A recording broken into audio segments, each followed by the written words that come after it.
Hi this D T H 1 minute review. Malayala cinema നരുവേട്ട Anuraj മനോഹറിന്റെ സംവിധാനം, ഇഷ്ക് സംവിധാനം ചെയ്ത അനുരാജ് മനോഹർ, അബിൻ ജോസഫിന്റെ കഥ, ടൊവിനോ, സുരാജ്, ചേരൻ, പ്രിയംവദ, ആര്യ സലീം എന്നിവർ അഭിനയിക്കുന്നു.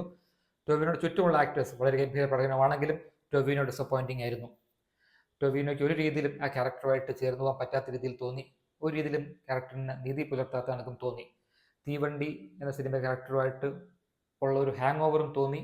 അതുകൂടാതെ ആ ക്യാരക്ടറൈസേഷനും കഥയും മോശമായിട്ട് തന്നെ തോന്നി. നമുക്ക് മലയാളികൾക്ക് വളരെ സുപരിചിതമായ ഇൻസിഡൻറ്റിനെ ബേസ് ചെയ്തിട്ടുള്ള കഥയാണ്, സിനിമയാണ് എന്ന് വേണം നമുക്ക് കരുതാൻ, അവരങ്ങനെ പറയുന്നില്ലെങ്കിലും.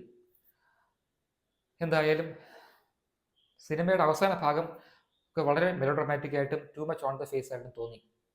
പ്രത്യേകിച്ച് ടൊവിനോയുടെ ക്യാരക്ടർ അവസാനം ചെയ്യുന്ന കാര്യങ്ങളൊക്കെ ഒട്ടും ഡൈജസ്റ്റ് ചെയ്യാൻ പറ്റുന്ന കാര്യങ്ങളല്ല. ജെയ്ക്സ് ബിജോ ആണ് ഇതിലെ main star. 2 stars out of 5 for നരുവേട്ട.